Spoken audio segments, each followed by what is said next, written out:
राधे राधे सभी भक्तों को आप सभी का मेरे श्रीजी व्लॉग्स यूट्यूब चैनल में स्वागत है। आज हम बात करने वाले हैं जया एकादशी की। माघ मास के शुक्ल पक्ष की एकादशी को हम जया एकादशी के नाम से जानते हैं। जया एकादशी को दक्षिण भारत में कुछ हिंदू समुदायों में, विशेष रूप से कर्नाटक और आंध्र प्रदेश राज्यों में भूमि एकादशी और भीष्म एकादशी के रूप में भी जाना जाता है। जया एकादशी माघ मास की अंतिम एकादशी है, या हम कह सकते हैं माघ मास में पड़ने वाली शुक्ल पक्ष की एकादशी है, जो कि अत्यधिक महत्वपूर्ण है। हमारे शास्त्रों में जया एकादशी को बहुत ही महत्वपूर्ण माना गया है। शास्त्रों के अनुसार जया एकादशी बहुत ही पुण्यदायी और कल्याणकारी होती है। माघ मास में पड़ने वाले प्रत्येक व्रत त्योहार की अपनी अनंत महिमा है, और जैसा कि माघ मास की कृष्ण पक्ष की एकादशी, जो कि शक्तिला एकादशी के नाम से जानी जाती है, उसमें हमने तिल का 6 प्रकार से उपयोग किया, उसी ही प्रकार हमें इस जया एकादशी में भी जितना अधिक हो सकता है उतना तिल का उपयोग करना चाहिए, क्योंकि माघ मास में तिल की महिमा अनंत बताई गई है, जिसके बिना संपूर्ण पूजा अपूर्ण मानी जाती है। इसलिए इसमें तिल का प्रयोग अवश्य करना चाहिए।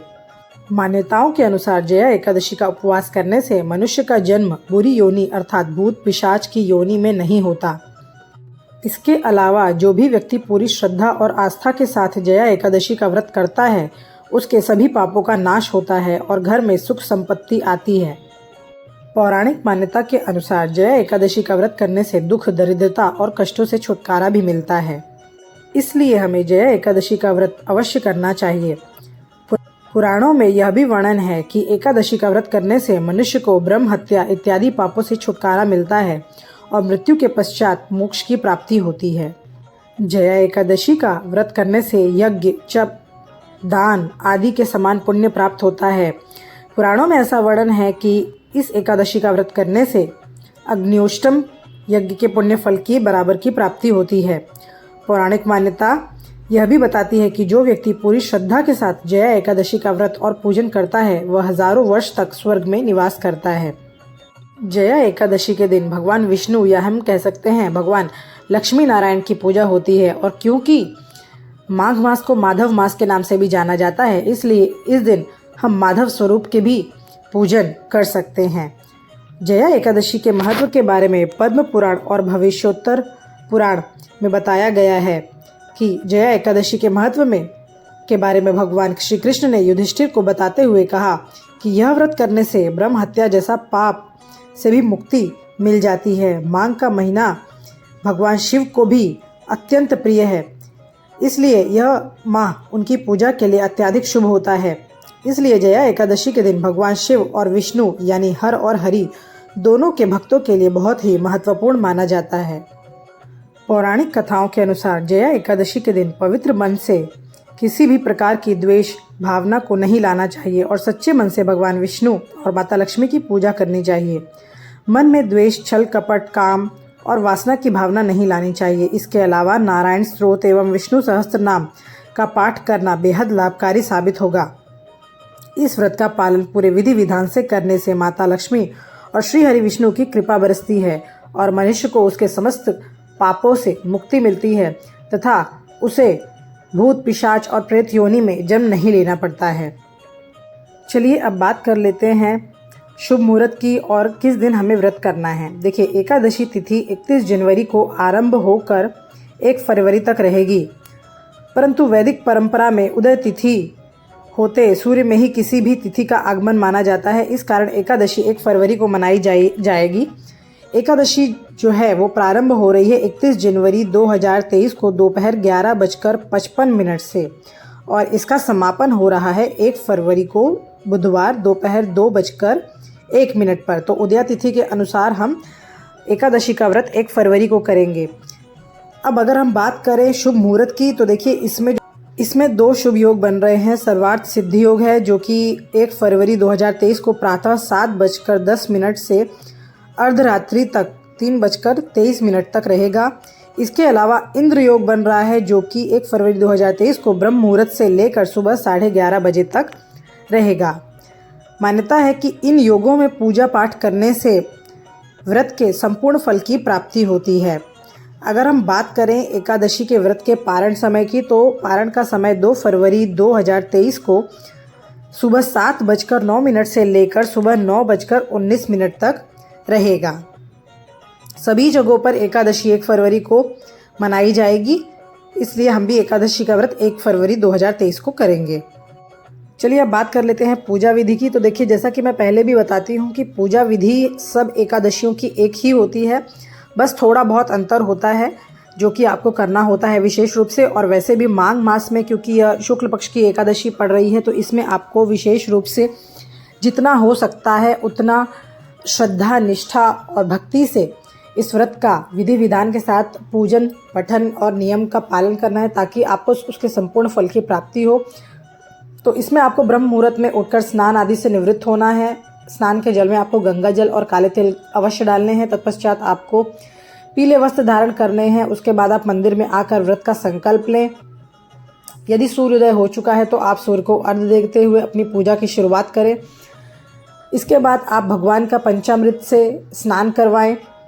यदि पंचामृत संभव ना हो तब आप अपने दूध में ही काले तिल डालकर या फिर अपने जल में काले तिल डालकर भगवान को स्नान करवा सकते हैं। उनका पंचोपचार चंदन, रोली, धूप, दीप, नैवेद्य, फल फूल इत्यादि से उनका पूजन करें। एकादशी के व्रत में, चाहे वो कोई भी एकादशी का व्रत हो, इसमें आप विशेष रूप से इस बात का ध्यान रखें कि आप पीले वस्तु या पीले फूल, पीली नैवेद्य, पीला चंदन इत्यादि का प्रयोग अधिक से अधिक करें।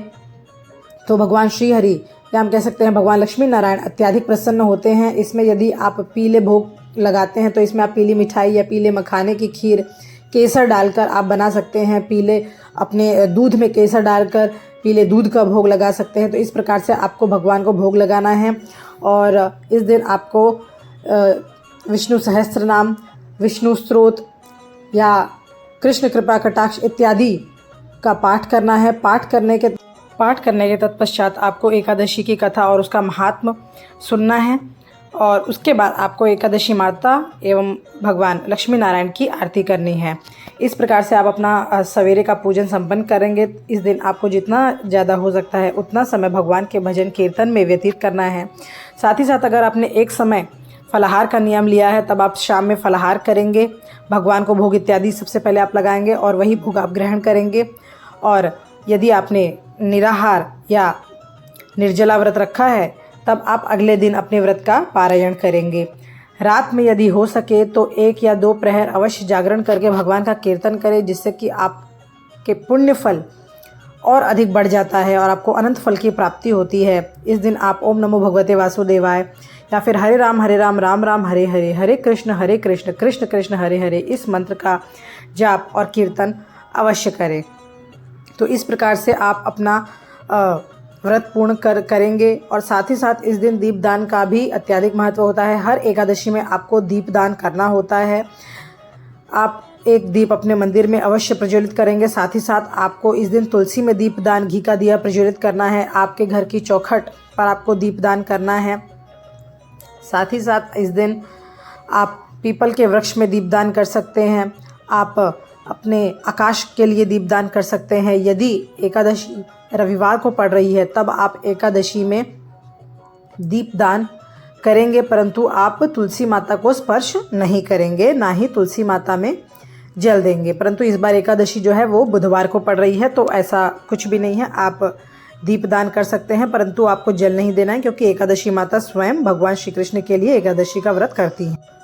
अगले दिन यानी एकादशी के दूसरे दिन भगवान का पूजन पाठ करने के तत्पश्चात भगवान को आपको भोग लगाना है। भगवान को आपको खिचड़ी या चावल युक्त खीर या किसी भी चीज़ का आप चावल मिश्रित होनी चाहिए उसका भोग लगाकर आपको वही भोग स्वयं ग्रहण करना है। परंतु भोग लगाने से पहले आपको यथाशक्ति ब्राह्मणों को भोजन करवाना है। आप 1-2 या जितनी सामर्थ्य है उसके अनुसार आप ब्राह्मणों को भोजन करवा सकते हैं। यदि भोजन नहीं करवा सकते तब आप जितने भी ब्राह्मणों को भोजन करवाने की इच्छा रखते हैं तो उतना आप सीधा निकाल सकते हैं। यदि यह भी संभव ना हो तब आप उतनी दक्षिणा निकाल कर रख सकते हैं और फिर आप इसे मंदिर भिजवा सकते हैं। तत्पश्चात आप अपने व्रत का पारायण कर सकते हैं, जो कि हमने शुभ मुहूर्त बताया हुआ है। पारायण का जो शुभ मुहूर्त होता है, शुभ समय होता है, जिसमें पारायण करने से हमें संपूर्ण फल की प्राप्ति होती है, तो उसमें आप पारायण करें, जिससे कि आपको संपूर्ण फल की